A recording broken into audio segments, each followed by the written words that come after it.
We've won, but at what cost? Ever since the announcement of the massive $600 plus Eternia playset by Mattel, fans have hotly debated its potential success, its effect on the brand and industry as a whole, and the thin line between grossly inflated profits and consumer fairness in the collectible toy industry. The initial ask of 5,000 units backed for Eternia was, I felt, a very rational number to aim for. After seeing a Hasbro Marvel Legends campaign that outright bombed pretty much achieved this target even if it was significantly cheaper, I felt strongly that the support for such a fan-demanded playset was indeed there. When the campaign concluded with over 9,000 backers, that assumption was proven correct. Indeed, there were nearly double the amount of backers needed. What started as a high-priced long shot that many fans outright rejected based on pricing alone had become a reality, due in large part to Mattel's wise decision to not overestimate demand. However, with this victory comes a pressing question that will now be debated for the following year and probably long after. Has this victory come with significant long-term costs for fans? In today's video, I aim to answer this very question. Greetings, my name is Jared, and I welcome you to Fanboys Forever, a channel dedicated to MOTU, reviews, and news. I want to remind you to please subscribe as it really does help us grow, and like the video if you enjoy what you see here. At the end of the video, be sure to comment letting me know what you think, and with that out of the way, let's begin. With an air of celebration around the successful funding of Eternia, it's impossible to not discuss the immediate short-term loss of the top-tier reward, Keklar, an admittedly obscure character that Mattel was offering as a stretch goal for 10,000 backers. Failing to meet this goal by a little over 700 backers at the time of recording, Mattel has offered no comment on if they'll truly stick to their ill-fated claim that they would only offer the early backer bonus figure King Grayskull to everyone if they hit the 10,000 threshold. For more details about the now fulfilled prophecy of doom regarding this promise, see my video regarding the ongoing problem of early bird items in toy crowdfunding. There are two schools of thought about this decision. Number one, Mattel should offer this figure to everyone anyway because we were close, and it will only infuriate the late backers because they were denied this bonus. 2. Mattel shouldn't offer him to everyone because they're going back on their word twice now regarding the figure, and people who made the effort to back early should be rewarded with an exclusive figure. Honestly, to me, neither option is great. However, I feel you would do the very least damage with the idea of just going ahead and giving him to everyone. Sure, it will be Mattel changing their mind a second time on this figure. Sidebar, early backer bonuses really need to go, but at least consumers who were late to the party won't be soured on the whole experience, and it will soften the blow of not getting Keklar, which leads me to another consequence of this outcome. Some fans are suggesting that Mattel should still throw Keklar in since we were close to 10,000, but I'm not sure I see that happening. Not only is it less feasible than the early backer figure, Keklar is far more obscure and could be released another way down the line. Unlike changing their mind on an early bird figure, Mattel could really damage their credibility by just throwing out one of their stretch goals and saying, good enough. I see one path forward if fans really want Keklar. Some sort of extension or limited window to get additional orders in. Basically, anything they can do to make that number say 10,000 as a way to legitimately provide the early bird King Grayskull to everyone according to their revised plan, while also giving the people Keklar. This wouldn't be seen in nearly the same negative light as moving a goalpost like the stretch goals, and could only help the project.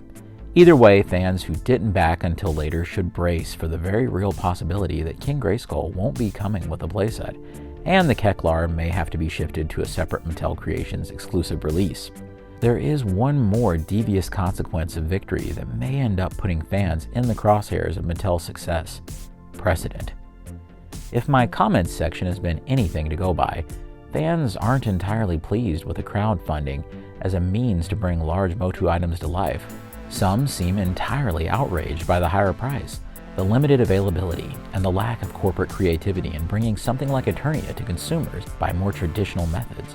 However, a line by one of the designers in a recent live stream could shed light on what this success may mean for the future of this method. What Eternia has proven is that a crowdfunded format works well for Motu. The fans are engaged and they're excited, so there's potential for other crowdfunding items for Motu as well.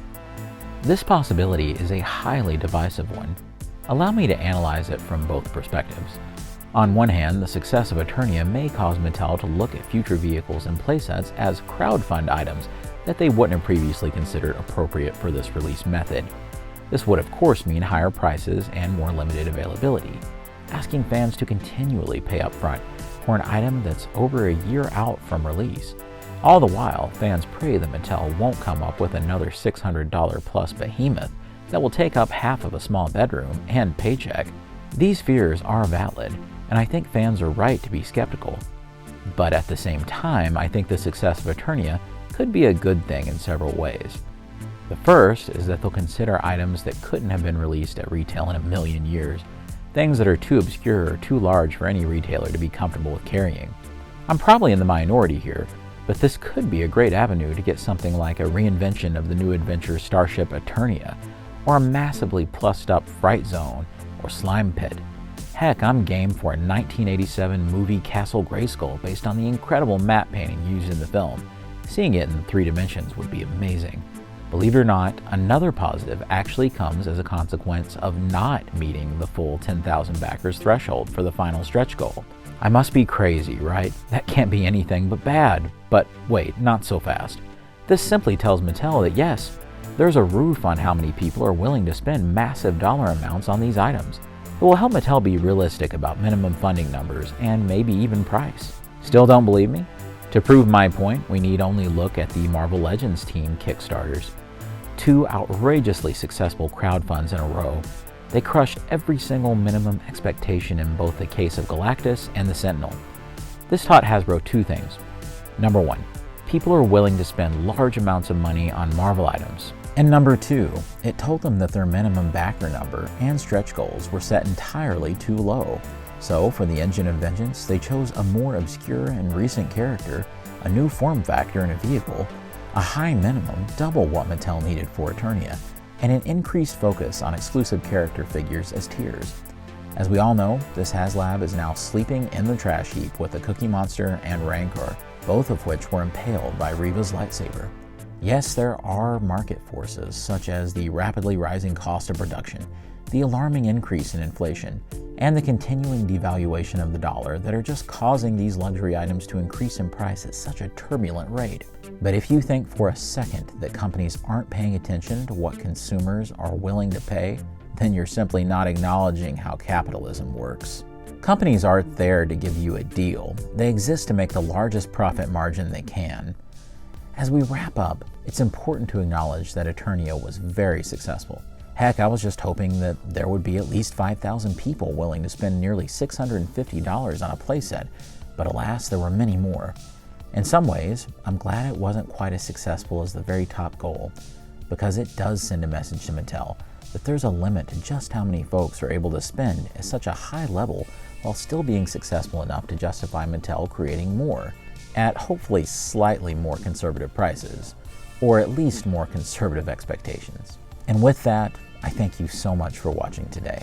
If Mattel makes any more announcements regarding the fate of King Grayskull, or less likely, a reversal on Keklar, you'll hear me discuss it here. As always, God bless you and yours, and I'll see you on Fanboys Forever. Fanboy out.